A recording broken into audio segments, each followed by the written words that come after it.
Assalamualaikum warahmatullahi wabarakatuh. Perkenalkan, nama saya Anissa Urahmah. Mari belajar tentang bahasa Indonesia. Di sini saya akan membahas tentang perkembangan bahasa Indonesia berpotensi sebagai bahasa internasional. Teman-teman tahu tidak sih bahwa bahasa Indonesia memiliki potensi loh sebagai bahasa internasional karena dipengaruhi oleh beberapa faktor. Di sini saya akan menjelaskan dua faktor mengapa bahasa Indonesia berpotensi sebagai bahasa internasional. Yang pertama ada faktor intrabahasa dan yang kedua ada faktor ekstrabahasa. Faktor intrabahasa. Bahasa Indonesia dapat dikatakan sudah mapan. Artinya beberapa hal terkait dengan bahasa Indonesia sudah diatur dan dibakukan. Bahasa Indonesia memiliki sistem ejaan yang sudah mapan. Dengan diberlakukannya ejaan bahasa Indonesia yang sudah disempurnakan atau kita kenal dengan EYD. Buku panduan berbahasa Indonesia yang baik dan benar juga sudah diterbitkan loh. Teman-teman bisa mencari bukunya dengan judul Pedoman Bahasa Indonesia yang disempurnakan. Penulisan bahasa Indonesia tidak menggunakan salah satu huruf daerah di Indonesia loh teman-teman, tapi penulisannya menggunakan huruf Latin atau sebagai yang kita kenal huruf A, B, C, D, E, dan seterusnya hingga Z yang digunakan secara internasional. Hal ini memungkinkan bahasa Indonesia mudah dilafalkan dan dipelajari karena bunyi pelafalannya sesuai dengan lambang hurufnya. Bahasa Indonesia juga mudah beradaptasi dengan bahasa asing.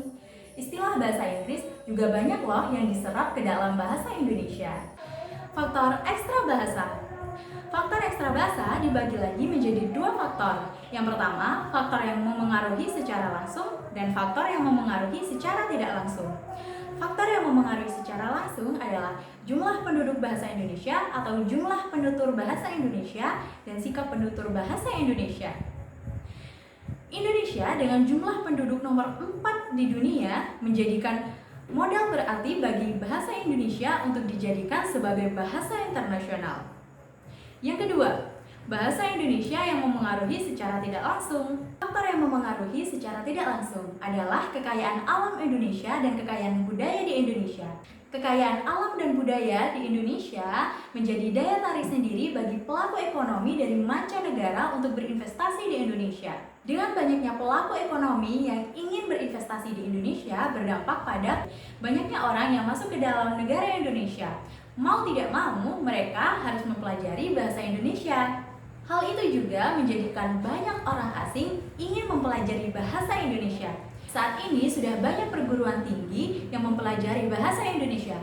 Teman-teman tahu tidak sih bahwa ada 219 lembaga di 74 negara yang sudah menyelenggarakan BIPA, Bahasa Indonesia bagi para penutur asing. Hal ini menjadikan bahasa Indonesia memiliki potensi yang sangat besar sebagai bahasa internasional. Sekian belajar bahasa Indonesia bersama saya. Bertemu lagi di video berikutnya. Assalamualaikum warahmatullahi wabarakatuh.